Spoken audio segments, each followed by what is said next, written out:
तो उसको धीरे धीरे जहर देकर मारने का काम किया। आपने पिछले दिन ही देखा होगा उत्तर प्रदेश में आपके मुसलमान भाई को किसी को माटी मरने पर कोई माटी नहीं देने देगा। यार ये देश में ये क्या हो रहा है, इसके ऊपर हमने नजर रखना होगा। लेकिन आपको कहना चाहता हूं इसका इलाज क्या है? इसका इलाज है कि हम सबको एक तरफा वोट डालना पड़ेगा। अगर हम बट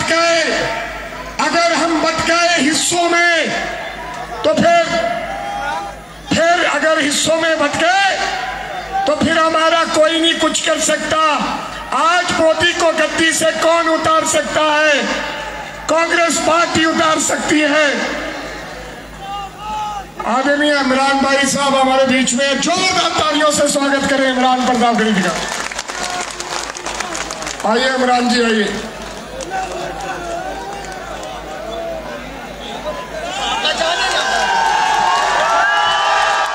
जोर से पता चला इमरान भाई को कि पंजाब आए हैं। और जोर से भैया, जोर से।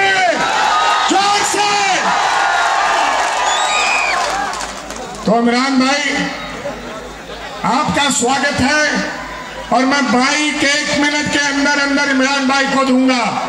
मैं अपनी लास्ट बात कह रहा था, हमें बचना नहीं है। अगर भैया पीछे, बहन जी बाद में अगर हम बच गए तो दुश्मन को हम उखाड़ नहीं सकते। हमें बचना नहीं है।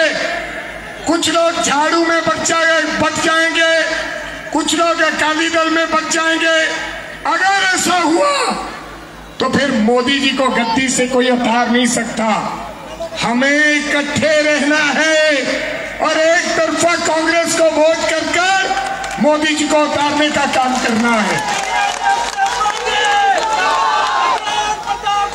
इस बात का आप लोगों ने ध्यान रखना है और आने वाली 1 तारीख को पंजे वाला बटन दबाना है और अपने भाई इमरान प्रतापगढ़ी के छोटे भाई को आपने जिताने का काम करना। और मैं आपसे वादा करता हूं इंशाअल्लाह अगर आपने मौका दिया देश की लोकसभा में हंगामा कर देंगे और उनको बता देंगे कि हम उस मिट्टी के नहीं बने जिस मिट्टी को आप उखाड़ना चाहते हो। हम बता देंगे कि हम आपसे ज्यादा हिंदुस्तानी हैं। हम हिंदुस्तान को प्यार करते हैं, हिंदुस्तान के तिरंगे को प्यार करते हैं। मोदी जी आप हमें तोड़ नहीं सकते। आपका बहुत बहुत धन्यवाद, आपने जो प्यार दिया। और उम्मीद करता हूं कि सब लोग, ना कोई झाड़ू ना कोई तकड़ी, सब लोग पंजे का बटन दबाकर मोदी जी को विदाई देने का काम करेंगे। आपका बहुत बहुत धन्यवाद। जय हिंद। और मैं अब गुजारिश करूं, जब इमरान प्रतापगढ़ी बोल रहा है और मैं गुजारिश करूंगा कि आदरणीय इमरान भाई अब आपको संबोधित करेंगे। जोरदार तालियों से इमरान। सलाम करता हूं लुधियाना की इस तारीखी सरजमीन को। हमारे साथी भाई राजा बरार साहब के लिए मैं रात कोलकाता था और कोलकाता से लंबा सा सफर तय करके आपके बीच पहुंचा हूं। देरी से आने के लिए माफी चाहूंगा क्योंकि ट्रेनों की हालत नरेंद्र मोदी जी की सरकार में ऐसी हो रही है कि आदमी मंजिल तक पहुंच जाए यही बहुत बड़ा एहसान है। कीमत तो बहुत बढ़ गई शहरों में धान की, कीमत तो बहुत बढ़ गई शहरों में धान की, लेकिन विदा न हो सकी बेटी किसान की। कीमत तो बहुत बढ़ गई शहरों में धान की, लेकिन विदा न हो सकी बेटी किसान की। मौका मिला तो लोगों ने कुर्सी के वास्ते तस्वीर ही बिगाड़ दी हिंदुस्तान की।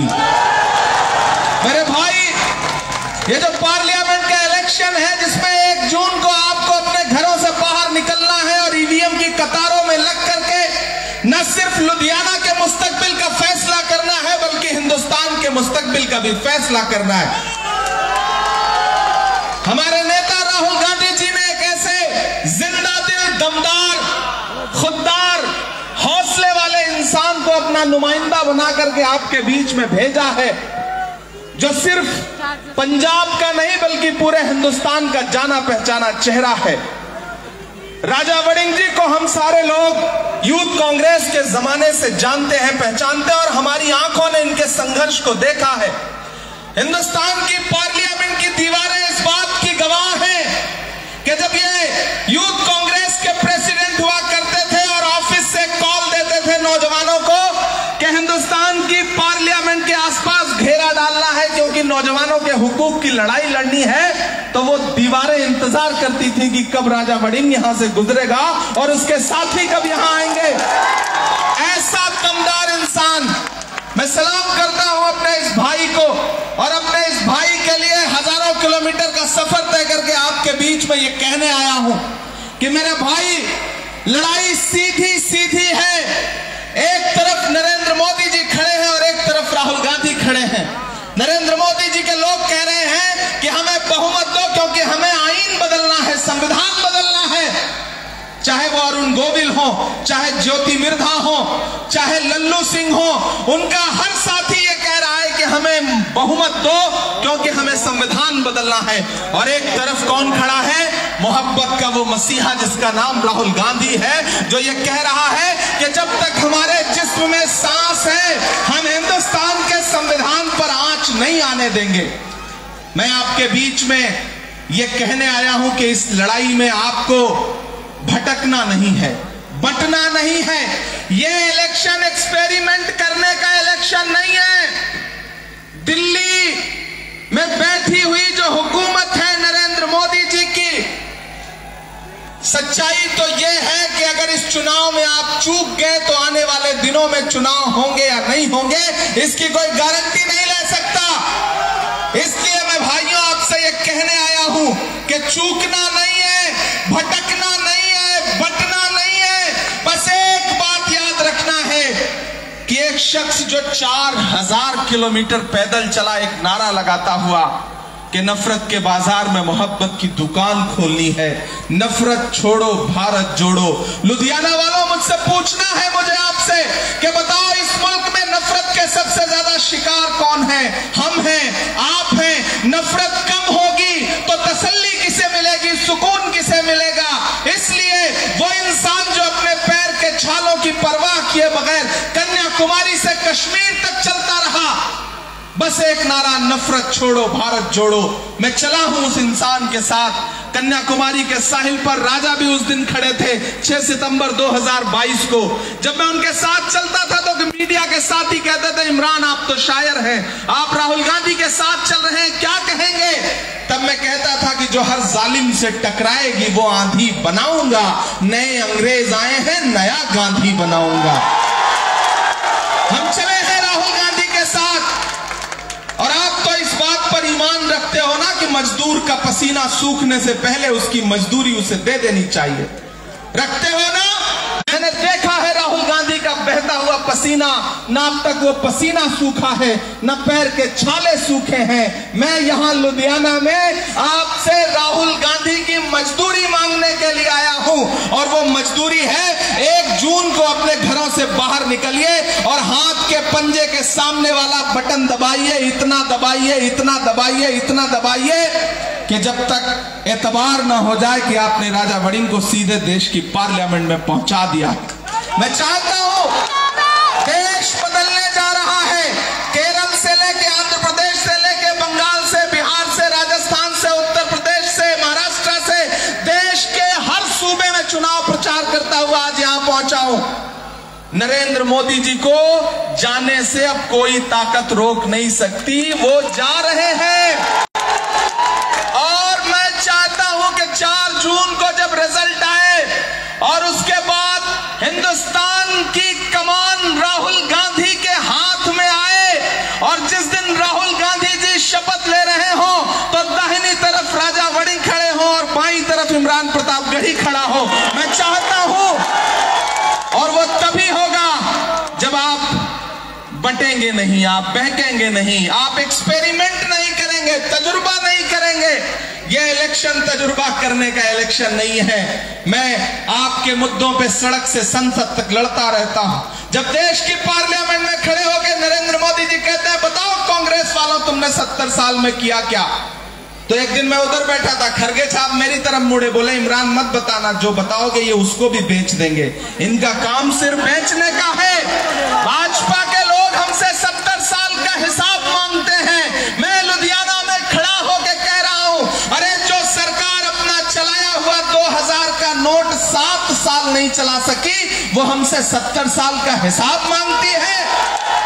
जो अपना चलाया नोट नहीं चला पाए, वो सरकार क्या चलाएंगे।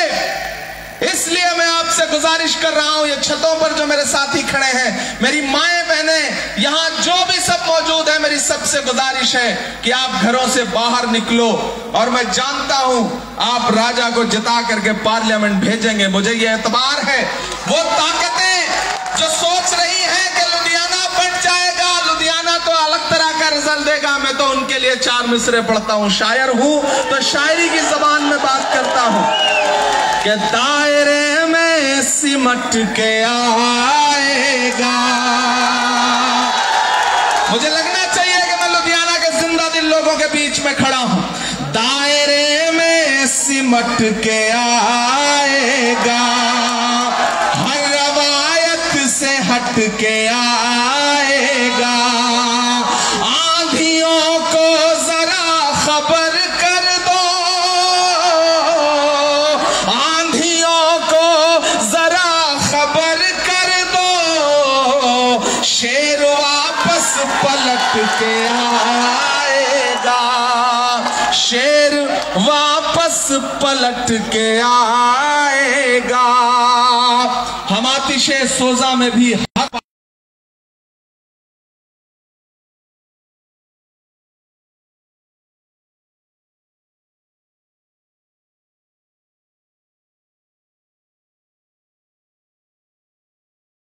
दिल्ली। एक चीज आप जान लीजिए और भी, लड़ाई सीधे भाजपा और कांग्रेस के बीच में है। किसी और को अगर एक वोट भी देते हो तो वो सीधे भाजपा को फायदा पहुंचाएंगे। इसलिए बटना नहीं है, बहकना नहीं है, किसी मुगालते में नहीं आना है, खड़े रहना है राजा वड़िंग के लिए। और हुकूमत से पूरे देश में मैं जिस तरह सवाल पूछता रहा हूं, आखिर में मैं आपसे, जो 5-6 मिनट बचे हैं, मैं एक नज्म भी आपको सुनाऊंगा। लेकिन बस एक बात आपसे कहता हूं साथियों, कि महान बादशाह सिकंदर ने यूनान फतेह किया। यूनान फतेह करने के बाद जीत का जश्न मनाने के लिए वो शहर की सड़कों पर निकला, तो उसने देखा कि पूरा शहर जश्न मना रहा है, लेकिन एक आदमी सड़क के किनारे पेड़ के नीचे चादर तान के सो रहा है। सिकंदर को गुस्सा आया। सिकंदर अपने घोड़े से उतरा और उतर के उस इंसान के पास गया, सोते हुए इंसान के पार, और उससे जोर की एक लात मारी और लात मार के कहा कि क्यों रे फकीर, तू सो रहा है? मैंने शहर फतेह कर लिया, शहर जश्न मना रहा है, तू सो रहा है? उस फकीर ने उम्मीदी आंखों से सिकंदर की तरफ देखा और देख करके कहा कि शहर फतेह करना बादशाहों का काम है, लेकिन लात मारना गधे का काम है। क्या खुदा की कायनात में इंसानों की कमी हो गई है जो उसने बादशाहत एक गधे के हाथ में सौंप दी? लात तो हमको आपको भी पड़ी ना। 2014 में महंगाई की लात पड़ी, 16 में नोटबंदी की लात पड़ी, फिर जीएसटी की लात पड़ी, और एक दिन वो भी हमने देखा कि जब हमारे देश की धड़कन जो किसान है वो अपना हक मांगने के लिए दिल्ली की तरफ गए, तो उनकी जान हुकूमत के लिए कोई मायने नहीं रख रही थी। ऐसे में पंजाब वालों, लुधियाना वालों, मैं आपके सामने अपना दामन फैला के ये गुजारिश करता हूं कि ये लड़ाई बहुत बड़ी है। ये लड़ाई भारत के संविधान को बचाने की है, ये लड़ाई इस देश में जमहूरियत को बचाने की है। इसलिए किसी झांसे में मत आइए, किसी मुगालते में मत आइए। नरेंद्र मोदी जी को सत्ता से बाहर सिर्फ कांग्रेस पार्टी कर सकती है, राहुल गांधी कर सकते हैं, और प्रधानमंत्री जी के पैर के नीचे से जमीन सरक गई है, इसमें कोई दो राय नहीं है। रोने भी लगे हैं, अभी रोए भी 2-3-4 दिन पहले। किसी ने मुझसे कहा इमरान साहब वो तो रोए, आप क्या कहेंगे? है। मैंने कहा वो आप तिजारती पहलू निकाल लेता है, मैं कुछ कहूं तो तराजू निकाल लेता है। मैं इसलिए भी तेरे फन की कद्र करता हूं, तू झूठ बोल के आंसू निकाल लेता है। ये हुनर आता है उन्हें। याद करिए 2014 का उनका नारा कि भाइयों बहनों, देश के खजाने की चाबी मुझे सौंप दो, मैं देश नहीं लुटने दूंगा। मैंने देश की पार्लियामेंट में खड़े होकर के उनसे सवाल पूछा और यहां भी आपसे पूछता हूं, नज्म सुनाता हूं कि कहां सोया है चौकीदार। मुझे लगना चाहिए लुधियाना वालों, इलेक्शन से विजय माल्या नाक के नीचे से हो गया फरार। कहां सोया है चौकीदार, कहां सोया है चौकीदार। आखिरी के मिसरे पढ़ता हूं, दुआ दे के विदा करना मुझे कि चाय बेचने वाला पूरा भारत बेच रहा है। इतनी कमजोर ताली से काम नहीं चलेगा। मैं फिर से पढ़ता हूं, आपकी तालियों का शोर दिल्ली तक जाना चाहिए कि चाय बेचने वाला पूरा भारत बेच रहा है। चाय बेचने वाला पूरा भारत बेच रहा है। इसी काम में हासिल उसे महारत बेच रहा है कि रेल बिक गई, तेल बिक गया, बिका हवाई अड्डा। और अगली जो लाइन है ना, उसमें एक नाम आएगा। लुधियाना वालों, अगर उस नाम पर आपके दिल में कहीं गुदगुदी सी हो तो उसे तालियों में बदलना कि रेल बिक गई, तेल बिक गया, बिका हवाई अड्डा। सब कुछ बिकता देख के खुश है अपने जेपी नड्डा।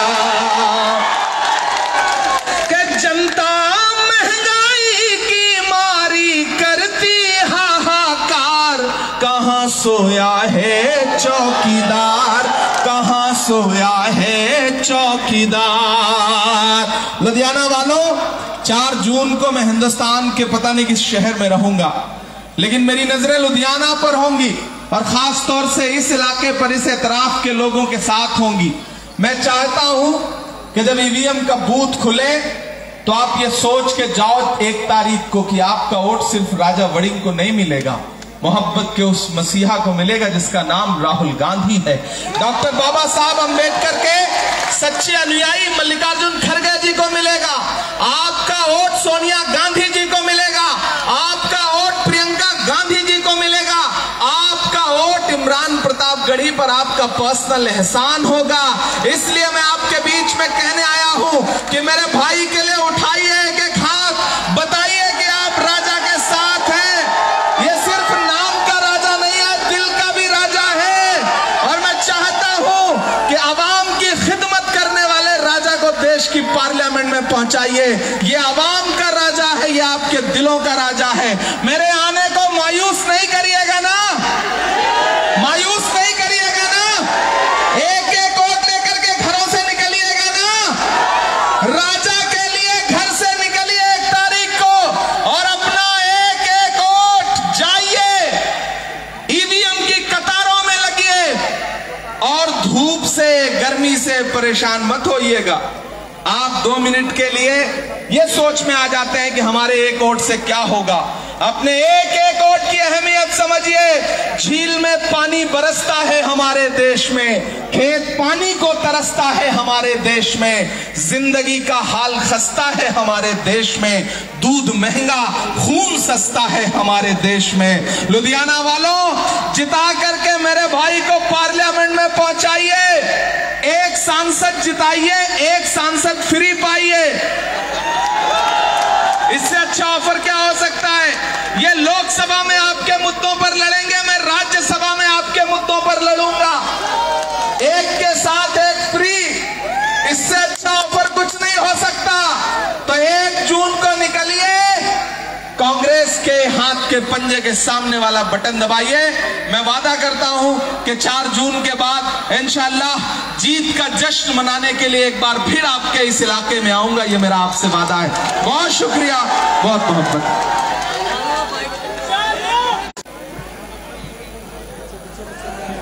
नारे तकबीर, नारे तकबीर।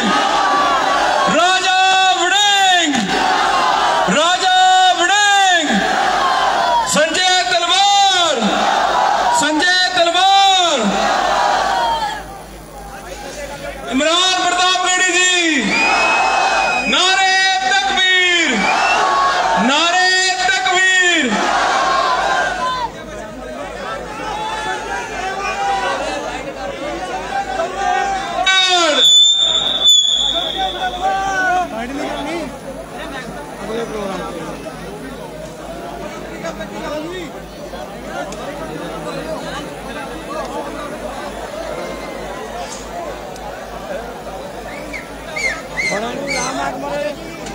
बड़ा माइक है, चल गया रहने दे, नहीं लगनी नहीं। आजो भाजी आजो बोलो,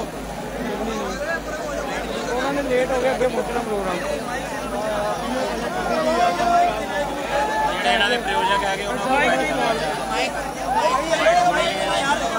वो उत्थे आओ जी, करिए गड़ी गड़ी गड़ी गड़ी गड़ी वो गड़ी जी करो, गड़ी जी गड़ी यार ऊपर वाले सभी आने वाले भाइयों का बहुत बहुत शुक्रिया।